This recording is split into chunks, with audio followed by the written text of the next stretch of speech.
The Arctic wind cut like 1,000 knives as Captain Alina Volkov steadied her breathing. Through the scope of her custom SVD Dragunov, the target appeared impossibly small, a playing card at 2,000 meters, dancing in the violent crosswinds that swept across the frozen wasteland. The American SEALs positioned behind her had stopped talking. They'd stopped breathing. Alina's finger caressed the trigger with the gentleness of a mother touching her child's face. She calculated windage, the Coriolis effect, air density, temperature variance. All in 2 seconds. All instinct now after 20 years behind a scope. The rifle barked, the card exploded. Jesus Christ, someone muttered. Lieutenant Marcus Chen, the SEAL team's lead medic, lowered his spotting scope and exchanged glances with his teammates. He'd served in Afghanistan, Iraq, Syria. He'd seen the best shooters in the world. This woman was something else entirely. "She's not human," whispered Petty Officer Davis. Alina stood, brushing snow from her white ghillie suit, her breath forming crystals in the -45 degrees F air. At 38, her face carried the map of old wars, a scar across her left cheekbone, another along her jawline. Her eyes, pale blue like Arctic ice, held something the Americans couldn't quite read. Sadness, maybe, or ghosts. "In Russian military we have saying," she said, her accent still thick despite 2 years in the United States. "The winter does not forgive, neither do I." Commander James "Hawk" Hawkins approached, his boots crunching on permafrost. He was old-school Navy, a veteran of 3 decades, and he'd initially opposed bringing a former enemy operative into their training exercises. But orders were orders, and Alina Volkov's defection had brought intelligence that saved American lives. "Captain Volkov, we need to talk." Hawkins handed her a tablet displaying satellite imagery. "We've got movement, 50 kilometers north in the dead zone." Alina's expression changed instantly. Her jaw tightened. Marcus noticed her hands begin to tremble, barely perceptible but there. Combat stress, cold, or recognition. "The dead zone," she repeated quietly, staring at the screen. "That is what your intelligence calls it. Uncontested territory. No man's land between Allied and Russian-controlled regions," Hawkins explained. "We've detected unusual activity, heat signatures, radio chatter, possibly rogue mercenary forces." Alina's finger traced a path on the map, following a valley between 2 mountain ranges. "I know this place. We called it something else." She paused. "We called it the place where soldiers go to die." Sergeant Amy Rodriguez, one of only 3 female Marine scout snipers, stepped forward. She'd been training under Alina for 6 weeks and had learned more than in her entire military career. "You've operated there before." Alina met her eyes. For a moment the older woman seemed about to speak, then closed off. "Long time ago, different war, different life." "Well, it's our war now," Hawkins said. "Intelligence suggests they're moving stolen military equipment. Possibly our equipment. We need eyes on target, identification, and threat assessment. We insert at 400 tomorrow." The team dispersed to prep gear, but Marcus lingered. As a medic, he'd learned to read people, their injuries, their pain, their secrets. Alina was hiding something, and it was eating her alive. "You okay?" he asked simply. Alina checked her rifle, her movements mechanical, trained. "In Spetsnaz, we trained in conditions that would kill normal soldiers. -70 degrees, no shelter, no support, just you and the ice." She looked up at him. "I survived 3 months in the dead zone on my last mission. I was the only one who came back." "What happened to your team?" "The winter does not forgive," she repeated. "Neither do the men who hunt in it." Before Marcus could respond, she walked toward the barracks. He watched her go, noticing the slight limp she tried to hide, the way she favored her right leg. Old injury, old pain, old ghosts. That night, Marcus couldn't shake the feeling that they were walking into something far worse than a reconnaissance mission. Alina knew something she wasn't sharing. And in the Arctic, Secrets could kill you faster than the cold. The temperature was already dropping. Tomorrow, they'd enter the dead zone. Some of them wouldn't come back. The digital thermometer on Marcus's wrist read -71 degrees F. At this temperature, exposed skin froze in under 2 minutes. Breath crystallized before it left your lungs. Metal became so brittle it could shatter like glass. Elena and Rodriguez lay prone in the snow, 400 meters from the enemy encampment. Through the swirling white chaos of the blizzard, they counted bodies. Thermal signatures glowed like orange ghosts in their scopes. 30 hostiles, heavily armed, Rodriguez whispered into her throat mic. Confirm serial numbers on those crates. Those are Javelin missiles, American ordnance. Elena's scope swept across the camp. Her heart rate stayed at 60 beats per minute, the mark of a true professional. But something was wrong. The placement of sentries, the defensive positions. This wasn't random. They were expecting company. Rodriguez, we need to fall back, now. What we just got? The shout in Russian cut through the wind like a knife. Ta'im, esanakratkoi peye yeru. Elena's training took over. Her rifle spoke 3 times in rapid succession, controlled pairs and a single. 3 sentries dropped before their fingers touched triggers, but the damage was done. The camp erupted. Run, Elena screamed at Rodriguez. Gio, Gio, Gio. Rodriguez scrambled backward as tracer rounds tore through the air where her head had been seconds before. Elena shifted position, her rifle finding targets with mechanical precision. A mercenary emerging from a tent, center mass down. Another sprinting toward a heavy weapon, headshot, dropped. 2 more advancing with AKs, double tap, both eliminated. 6 hostiles down, 8, 10. But there were too many. Viper 2-2 Viper actual, Rodriguez's voice cracked over the radio as she ran. Contact, heavy contact, ELENA still in position. 2 kilometers away, Commander Hawkins received the transmission as his team came under simultaneous attack. They'd walked into a coordinated ambush. The mercenaries had known they were coming. Elena changed magazines with frozen fingers. 11 rounds left, 20 hostiles remaining. The math was simple and brutal. A PKM machine gun opened up, its heavy 7.62 rounds chewing through ice and rock around her position. Elena rolled left, came up firing. The gunner fell, but his partner grabbed the weapon. She took him down too. ELENA, fall back, Rodriguez's voice in her earpiece, desperate now. We can't reach you, please. Elena saw the RPG too late. The mercenary rose from behind a snow berm, the launcher already on his shoulder. She swung her rifle toward him, but she was a half-second slow, a half-second that might as well have been an eternity. Their eyes met across 200 meters of frozen hell. He fired. Elena threw herself sideways as the rocket-propelled grenade screamed through the blizzard. She almost made it. Almost. The explosion was apocalyptic. The RPG struck an ice shelf directly above her position, and 3,000 pounds of frozen death came crashing down. Elena felt ribs crack like dry branches as the ice wall collapsed on top of her. Her rifle was torn from her grip. Her leg bent at an angle that shouldn't exist. Then the world went white, then black, then red with pain. ELENA, Rodriguez's scream echoed across the battlefield, raw and primal. Marcus heard it over the radio as he returned fire on his own attackers. RODRIGUEZ, report. She's down, the position, it's gone. Everything's buried, I can't see her. Fall back to Rally Point Alpha, Hawkins ordered, making the calculation every commander dreads. We're outnumbered 3-1. Move. We can't leave her, Marcus shouted. She's gone, Lieutenant. We stay, we all die, that's an order. Beneath tons of collapsed ice and snow, Elena fought for consciousness. Every breath was agony, punctured lung, definitely.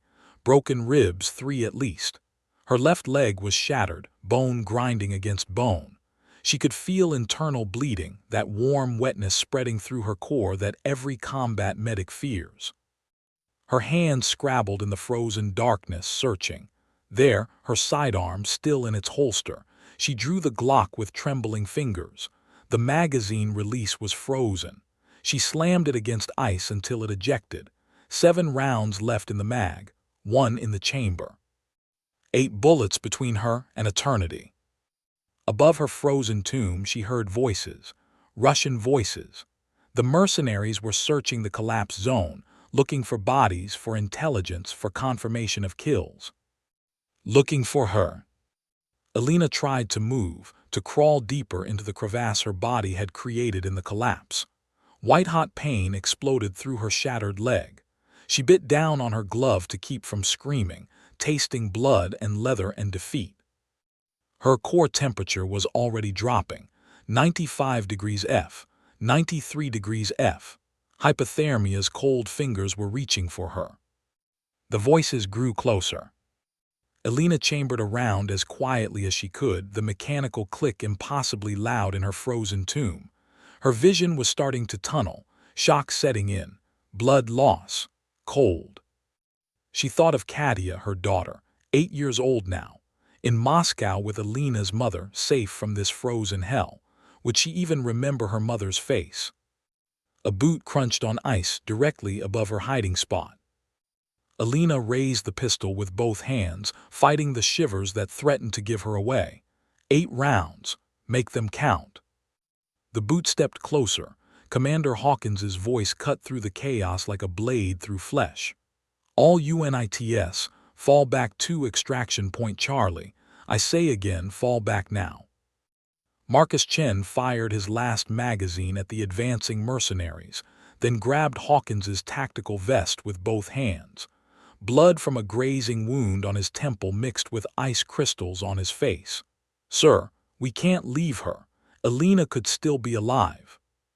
Hawkins shoved him toward the retreat path, his own rifle barking controlled bursts. And we'll all be dead if we stay.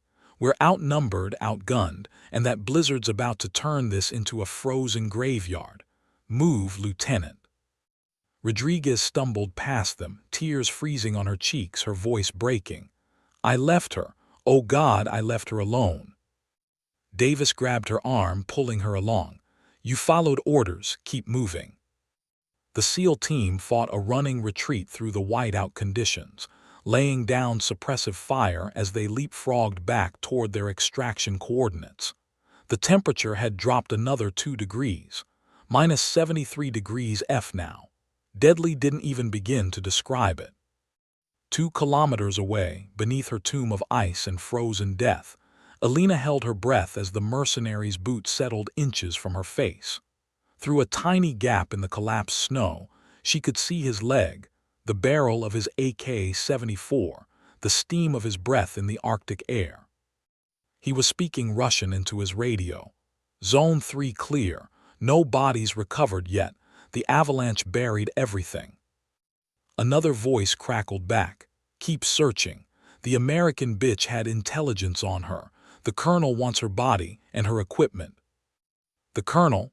Alina's blood turned colder than the ice crushing her ribs. Dmitry Volkov, her ex-husband. The man she'd betrayed when she defected. Of course he was here. This wasn't random. This was personal. The boot moved away.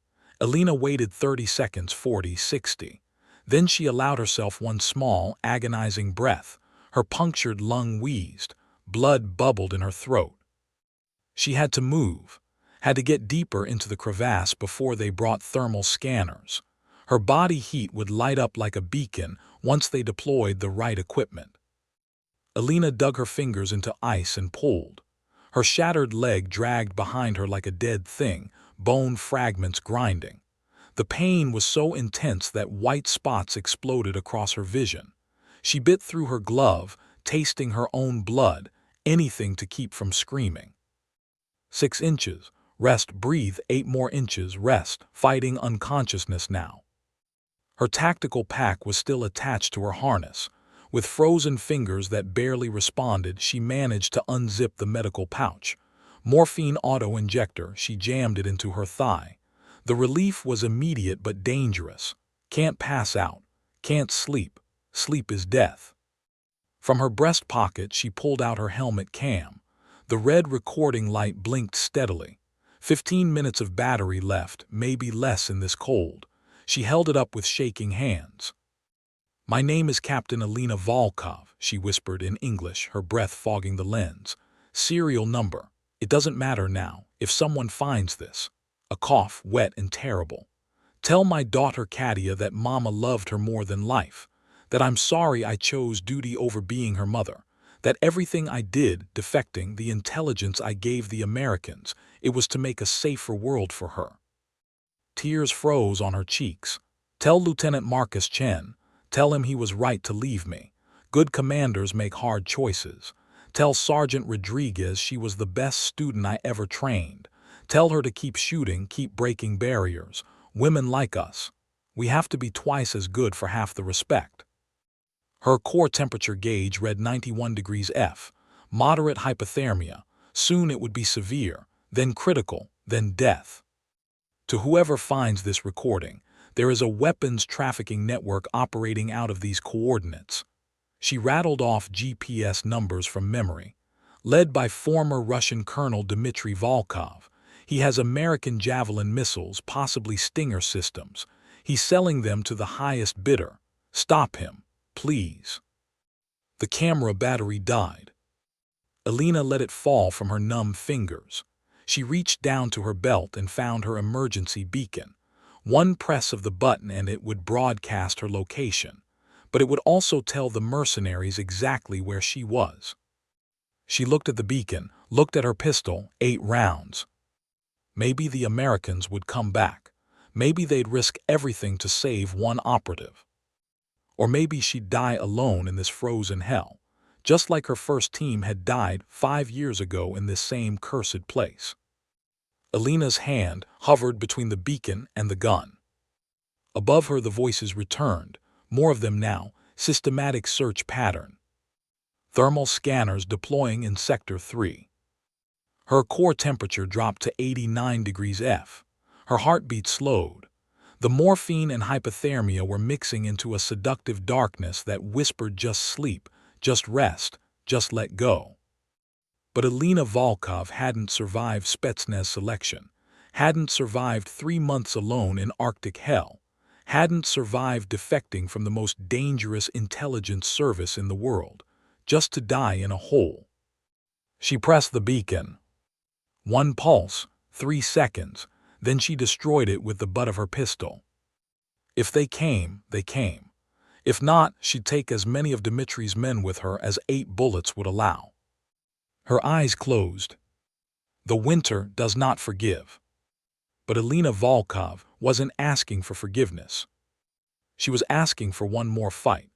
18 hours had passed since they'd abandoned Alina to the frozen darkness.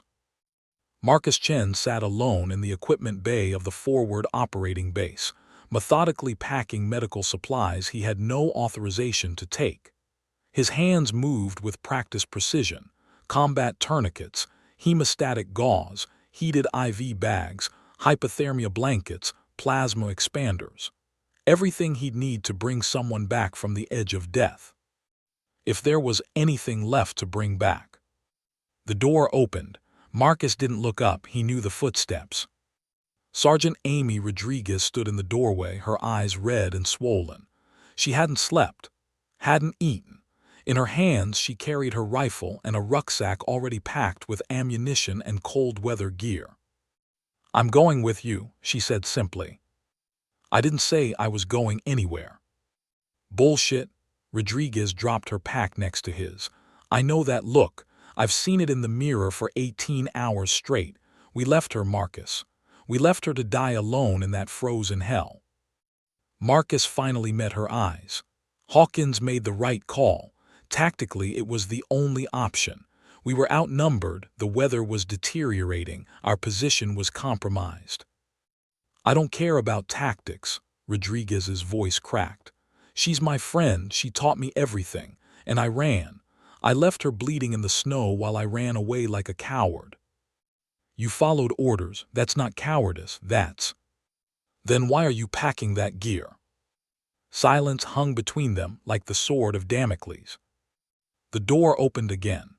Petty Officer Davis and Petty Officer Jackson entered, both fully kitted in Arctic warfare gear, weapons loaded, faces set with grim determination. "Heard there might be an unauthorized training exercise happening tonight," Davis said casually. "Thought we might join in." Marcus stood slowly. "This isn't your fight. If we get caught, it's court-martial, end of career, probably prison time." Jackson chambered a round into his rifle. "SEALs don't leave people behind. I don't care what the rulebook says. I don't care what command says. We leave her there. We're not SEALs. We're just cowards with fancy badges." "Besides," Davis added with a dark smile, "that Russian lady saved my ass in Kandahar 2 months ago during that training scenario. Spotted a simulated IED I would have walked right past. I owe her." Marcus looked at each of them. Rodriguez, barely holding herself together but ready to walk back into hell. Davis and Jackson, both veterans with families, both risking everything on a mission that would probably end in their deaths. "We move in 30 minutes, Marcus said quietly. "Full blackout. No comms until we're clear of the base. If we get caught before we leave, we were just checking equipment. Understood?" They nodded. "And if we don't find her alive?" Rodriguez asked, her voice barely a whisper. "Then we bring her body home," Marcus said. "Nobody dies alone, not on my watch, not ever again." Meanwhile, in her frozen tomb, Alina drifted in and out of consciousness. The morphine had worn off hours ago, leaving only the cold and the pain. Her core temperature had dropped to 85 degrees F, severe hypothermia. Her body was shutting down, conserving energy for vital organs. Her extremities were numb, frostbite claiming fingers and toes she could no longer feel. In her delirium, she saw faces from her past. Her daughter Katia, age 5, laughing as they built a snowman in Moscow, before the divorce, before the defection, before everything fell apart. Her first kill, age 19, in Chechnya. The boy couldn't have been more than 16. His eyes, wide with surprise, still haunted her dreams. Her Spetsnaz team, all dead now. Buried somewhere in this same frozen wasteland 5 years ago during the mission that destroyed her soul. She'd survived by eating their rations, wearing their clothes, burning their identification papers for warmth. And Dmitri, her ex-husband, the colonel, the man who'd turned her love into a weapon, who'd used their marriage as cover for his black market operations, the man she destroyed when she defected and gave the Americans everything. He was out there now hunting her. She could feel it. A sound brought her back to consciousness. Voices again, Russian, closer than before. "The thermal hit something in Sector 3, but we lost it. Heat signature. Weak, could be dying animal, could be equipment malfunction. Or could be our American trader freezing to death. Keep searching." Alina's hand found her pistol. 7 rounds left. She'd fired one at a shadow hours ago, hallucination or real threat, she no longer knew. Her training screamed at her to stay alert, stay ready, but her body was failing. The cold was winning. She tried to think of something worth fighting for. Katia's face swam in her vision, but even that was fading now, becoming indistinct, like a photograph left too long in sunlight. Maybe dying wasn't so bad. Maybe the cold was mercy. No more war, no more killing, no more nightmares about the people she'd loved and lost and destroyed. Her eyes closed. Then she heard it. Far in the distance, so faint she thought she'd imagined it. Gunfire, American weapons. The distinct sound of a suppressed M4 carbine, 3-round burst, tactical spacing. Her eyes snapped open.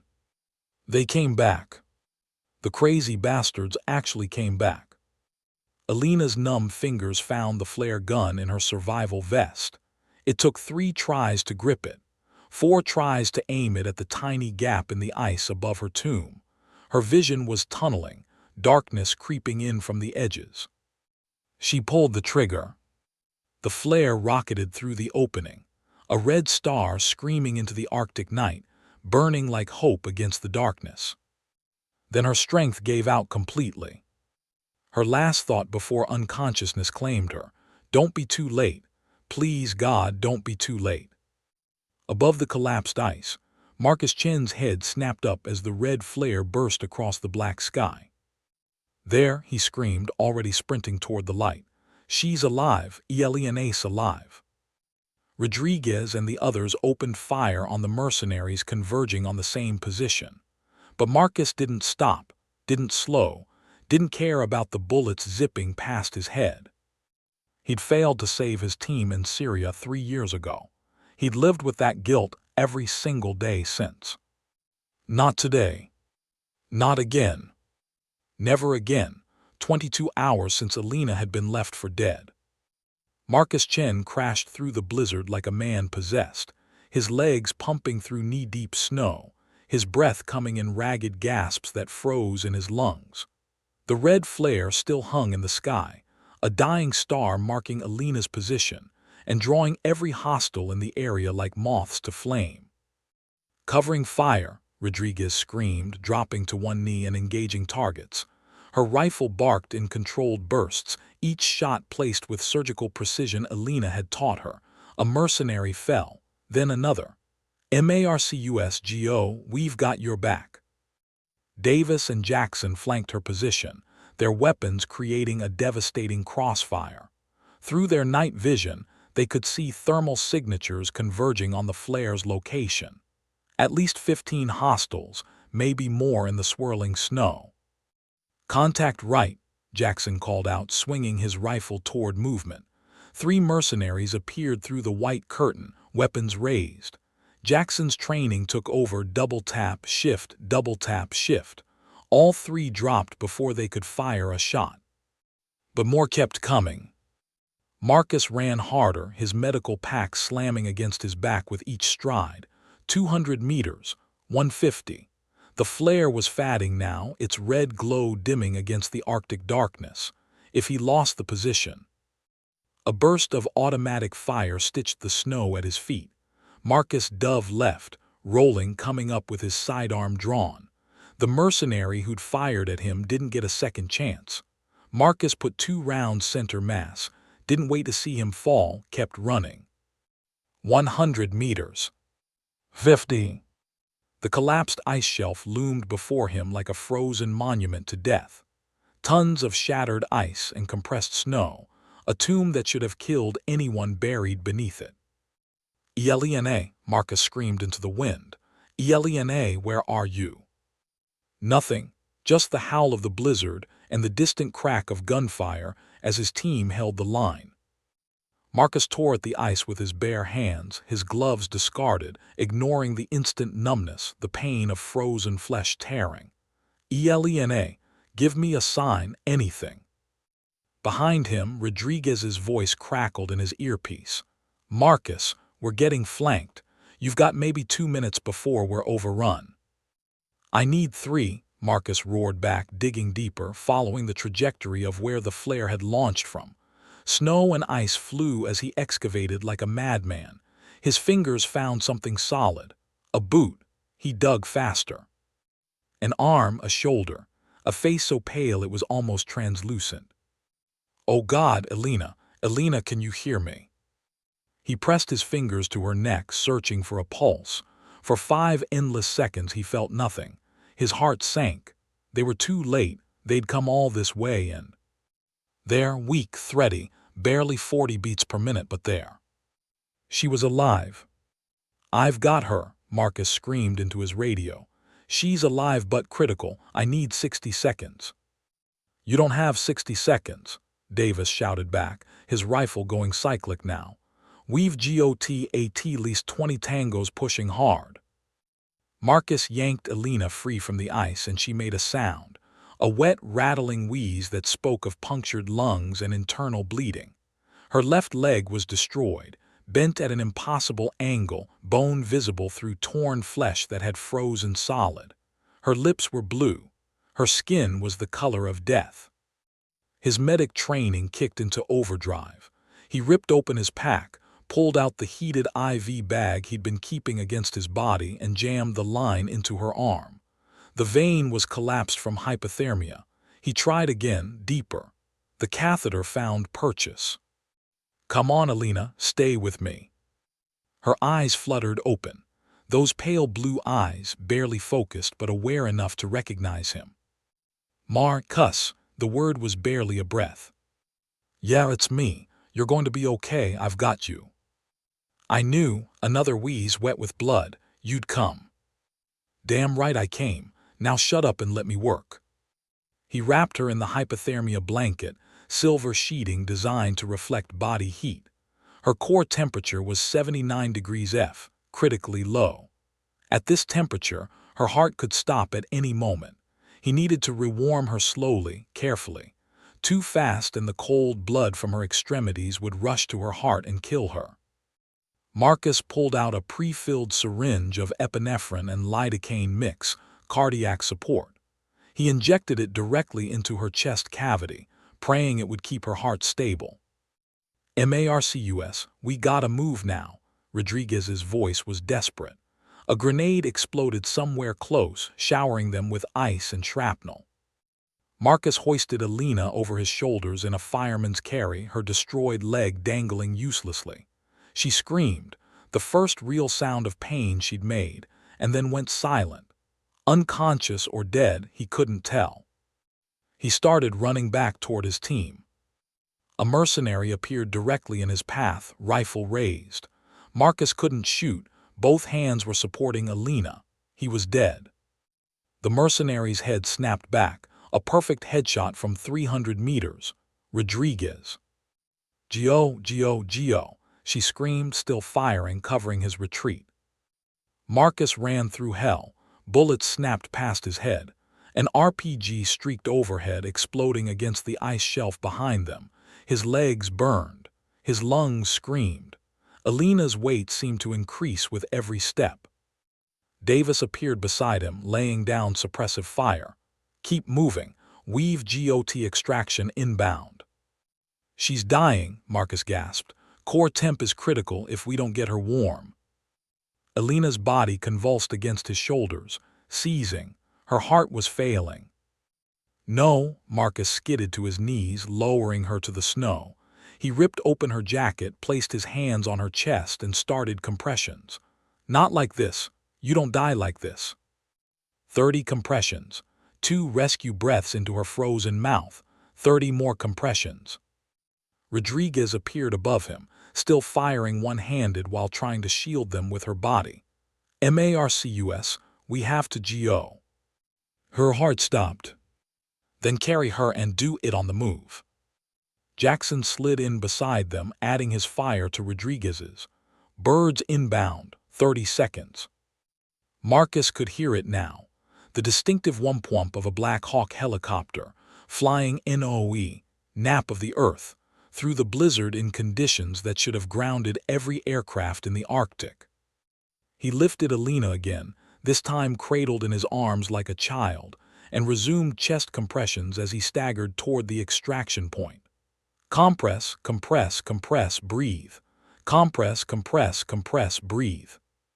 "Don't you die," he chanted with each compression. "Don't you die, don't you die."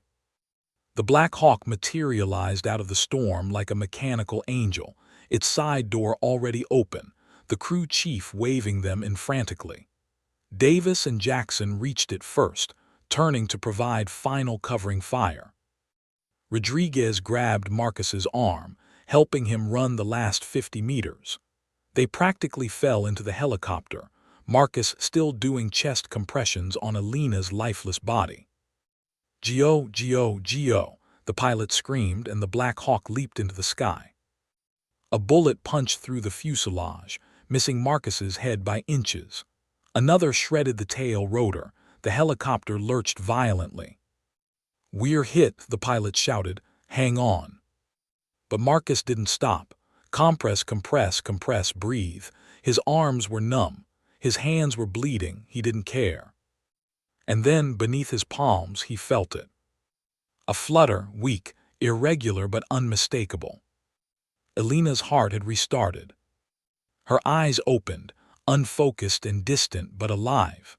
Her lips moved, forming words he couldn't hear over the roar of the helicopter. Marcus leaned close. "Rodriguez," Alina whispered, "she here." "I'm here." Rodriguez grabbed Alina's hand, tears streaming down her face. "I'm here, we all are." Alina's eyes found each of them: Marcus, Rodriguez, Davis, Jackson. Her family, forged in ice and blood and impossible choices.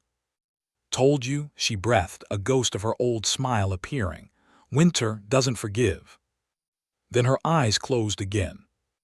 But this time, Marcus could feel her pulse under his fingers, growing stronger with each passing second. They'd done it, against all odds, against orders, against sanity itself. They'd brought her home. The Black Hawk shuddered violently, the damaged tail rotor screaming in protest as the pilot fought to keep them airborne. Wind tore through the bullet holes in the fuselage, turning the interior into a frozen wind tunnel. "Tail rotor at 30%, the pilot shouted over the intercom. "We're not gonna make it to base. I'm putting down AT the emergency field hospital, ETA 8 minutes. 8 minutes, Alina might not have 8 seconds. Marcus had both hands pressed against her chest, monitoring her heart rhythm through his fingertips. Her pulse was erratic, 40 beats, then 60, then 30, then nothing for 2 terrifying seconds before it stuttered back to life. Her body was fighting between shutting down from hypothermia and the rush of warmed blood from the IV threatening to shock her system. "Her core temp is rising too fast," Marcus shouted to Rodriguez, who was holding the IV bag. "We're going to send her into cardiac arrest." "What do we do?" "Pray." Marcus grabbed another syringe from his pack, amiodarone and antiarrhythmic. He injected it into the IV line, watching Alina's face for any response. Her lips were still blue but now tinged with pink. Good sign or bad sign? At this point he couldn't tell. The helicopter lurched sickeningly to the left. Through the open door, Marcus could see the ground far too close, spinning in a nauseating spiral. "Hydraulics failing," the pilot screamed. "Brace, brace, brace." Davis and Jackson grabbed anything bolted down. Rodriguez threw her body over Alina's, shielding her. Marcus wrapped both arms around them, creating a human cage. The Black Hawk hit hard. The impact threw everyone against the bulkhead. Equipment flew. The IV bag ripped free from Alina's arm, spraying heated saline across the cabin. The helicopter bounced once, twice, then skidded across frozen tundra, the screech of metal on ice deafening. Then silence. Marcus's ears rang. Blood ran down his face from a gash on his forehead. He didn't care. "Yelena." She wasn't breathing. "No." Marcus ripped open her jacket, placed both hands on her sternum and started compressions again. "Not after all this. Not now." 30 compressions. He tilted her head back, pinched her nose, and gave 2 rescue breaths. Her chest rose and fell. 30 more compressions. "Marcus," Rodriguez grabbed his shoulder. "The fuel tank's leaking. We need to move." "I'm not stopping." Davis appeared at his side. "Then we move her while you work. Jackson, grab her legs. Rodriguez, you've got medical gear. Move." They lifted Alina as Marcus continued chest compressions, a bizarre formation staggering away from the smoking helicopter. 20 meters. 50. Behind them, the pilot and crew chief evacuated just as flames began licking at the fuel leak. Marcus kept pumping. "Come on, Alina, come on. You survived -71 degrees. You survived being buried alive. You survived 22 hours alone. You don't get to die in my arms." 100 meters from the crash site, the Black Hawk exploded. The shockwave knocked them all flat. Marcus's body covered Alina's as burning debris rained from the sky. A piece of rotor blade embedded itself in the snow 3 feet from his head. When the debris stopped falling, Marcus resumed compressions without missing a beat. His arms were on fire, muscles screaming. He'd been doing CPR for over 10 minutes straight. Medical protocol said to stop after that.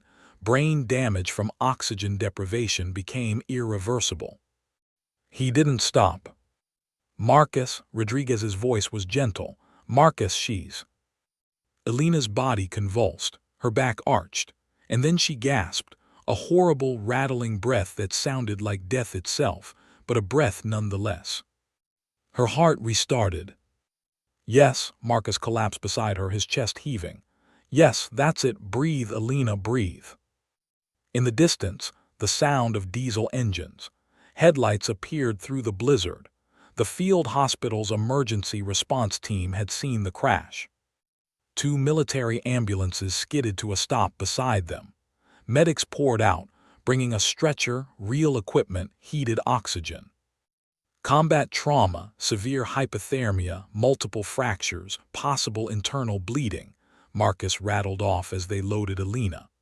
Core temp was 79 degrees. I've been rewarming slowly.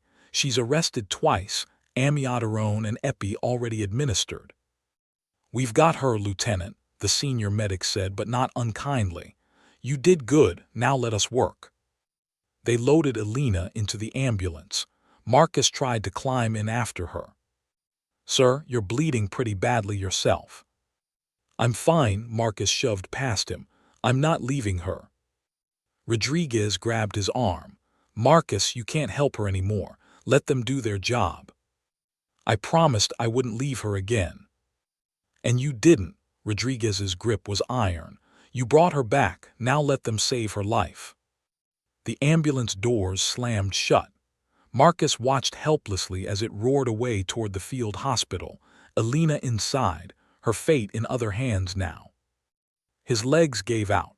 He collapsed into the snow, adrenaline draining away, leaving only exhaustion and pain. Rodriguez knelt beside him, Davis and Jackson flanking them. We did it, Jackson said quietly. Against all odds, we actually did it. Did we? Marcus stared at his bloody hands. She arrested 3 times. Her leg is destroyed. Internal injuries we can't even assess yet. She might not make it through surgery. But she's got a chance, Davis said. Without us, she had none. That counts for something. The second ambulance loaded Marcus and his team. As they drove toward the field hospital, Marcus stared out the window at the burning wreckage of the helicopter that had saved them. The pilot appeared beside it, giving a thumbs up. Everyone had survived the crash. Now they just had to survive what came next. At the field hospital, Alina was rushed into surgery. Marcus, Rodriguez, Davis, and Jackson were treated for minor injuries, frostbite, lacerations, contusions, then confined to a waiting room under armed guard. Commander Hawkins arrived 30 minutes later, his face an unreadable mask. Gentlemen, Sergeant Rodriguez. His voice was cold. You are all under arrest for disobeying direct orders, unauthorized operation, theft of military equipment, and reckless endangerment. You will be transferred to the brig pending court-martial proceedings. Sir, Marcus began. Save it, Lieutenant, I don't want to hear it. But Hawkins's eyes told a different story, pride, respect, and something that might have been regret. 2 hours later, a surgeon emerged from the operating room, still in bloody scrubs. Everyone stood. She's alive, the surgeon said, and Marcus felt his knees almost give out again. But it was close. We've repaired the internal bleeding, set the fractures we could, but her left leg, he shook his head. We had to amputate 3 toes, severe frostbite damage. She'll need multiple follow-up surgeries. But she'll live, Rodriguez asked, her voice breaking. If she survives the next 72 hours, yes. Her body's been through incredible trauma. The hypothermia alone should have killed her. I've never seen anyone survive what she went through. Can we see her? Marcus asked. The surgeon looked at Hawkins, who nodded curtly.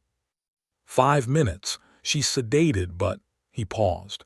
"If you want to say goodbye in case she doesn't wake up, now's the time."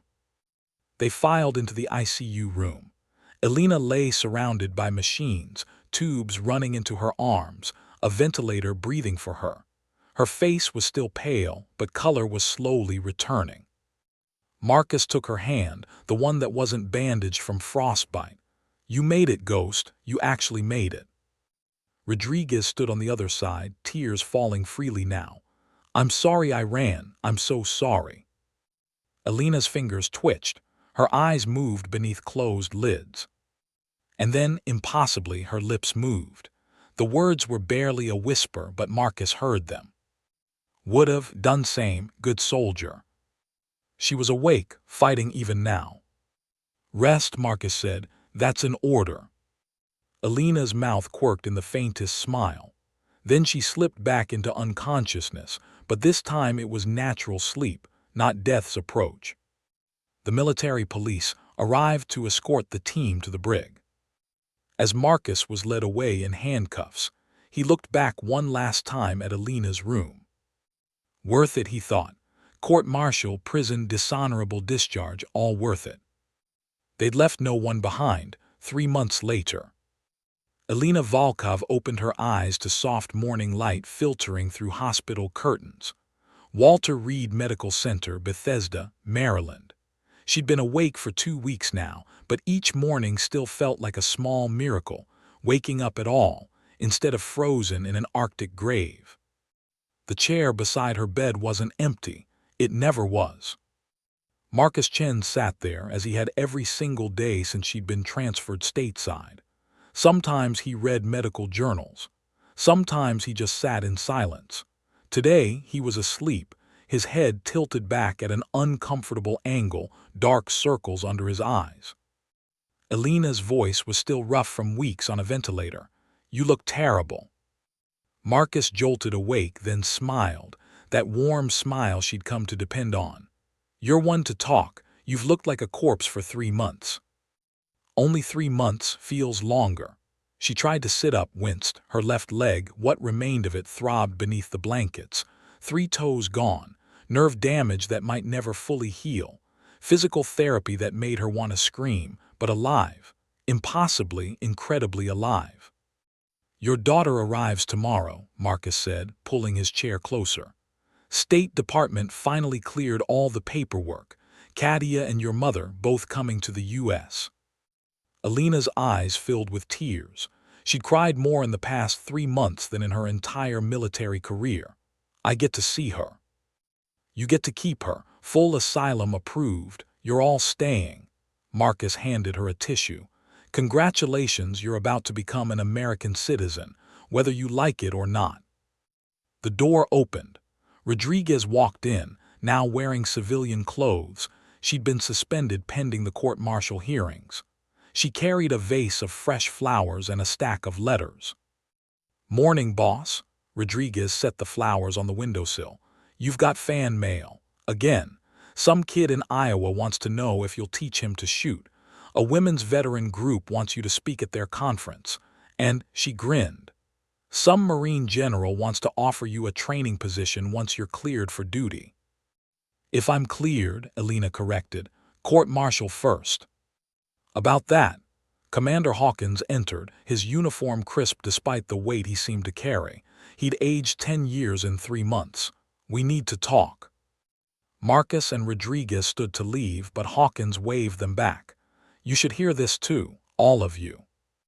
He pulled up a chair, clasped his hands. "The preliminary hearing is next week.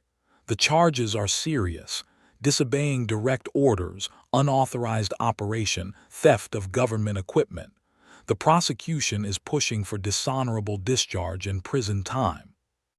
Elena's heart sank. These men had saved her life, and now. "However," Hawkins continued, his expression unchanged, "I've submitted my testimony. I'm stating that I gave tacit approval for the rescue operation, that I understood Lieutenant Chen's intentions and chose not to explicitly forbid them." "Sir, that's a lie," Marcus said quietly.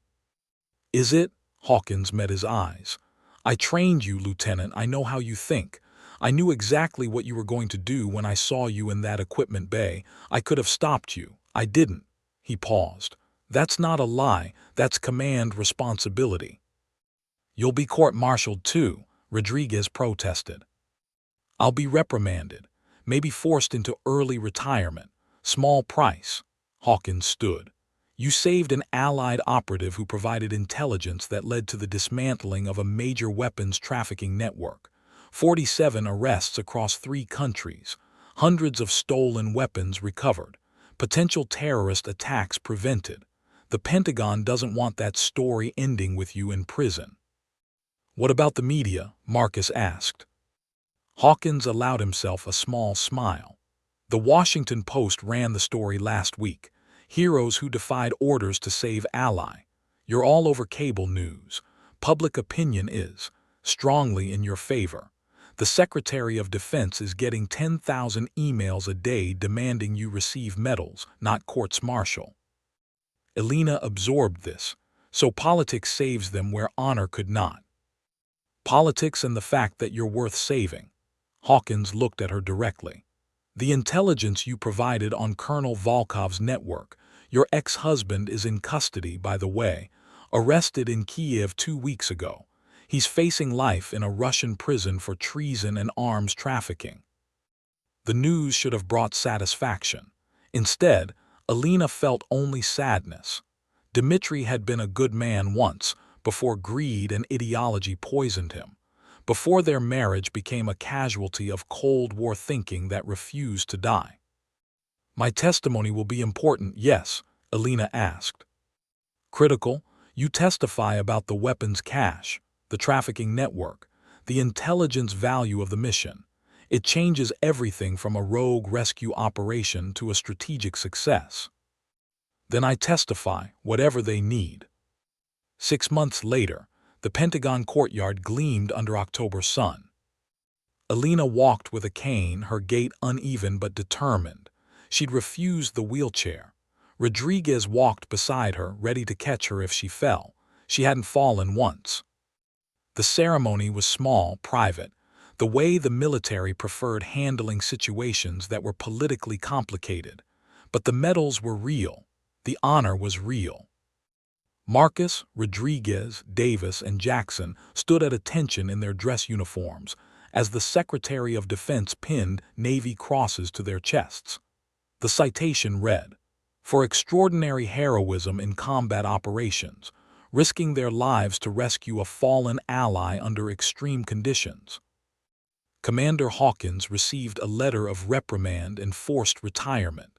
He wore it like a badge of honor. Then it was Elena's turn.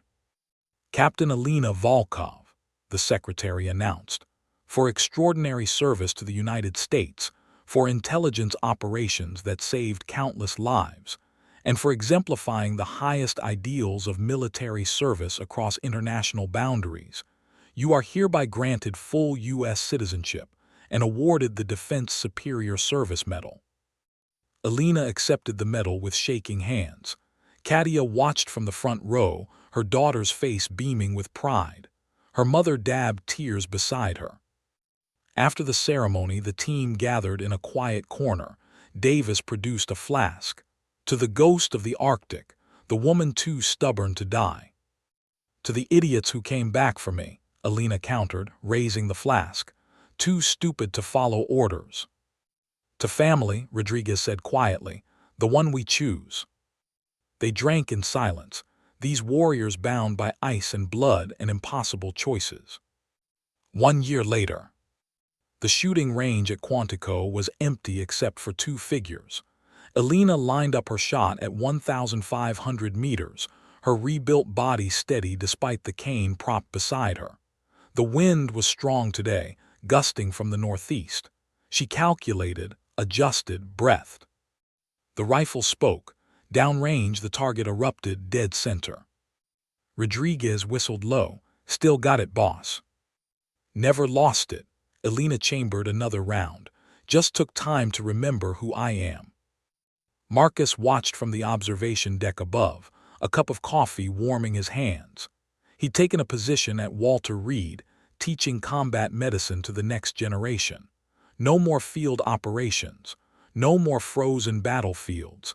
Just teaching others how to save lives when death seemed certain. Alina spotted him watching and waved. He waved back. Some wounds never fully healed. Alina would always walk with a limp, would always carry the scars of that frozen night. Marcus would always see the faces of those he couldn't save, alongside the ones he could. But they'd survived. More than that, they'd found purpose in the survival. Alina turned back to Rodriguez. Again, this time you take the shot. Me, at 1,500 meters. You are ready, trust yourself, I trust you. Rodriguez settled into position, and Alina coached her through the fundamentals she'd learned in Blood and Ice. Wind reading, breathing control, the moment between heartbeats when the world goes still. The shot flew true. Not perfect, but close, close enough. Better, Alina said, again. And they trained until sunset painted the sky red and gold. Two soldiers who'd learned that survival wasn't the end of the story. It was just the beginning. The end.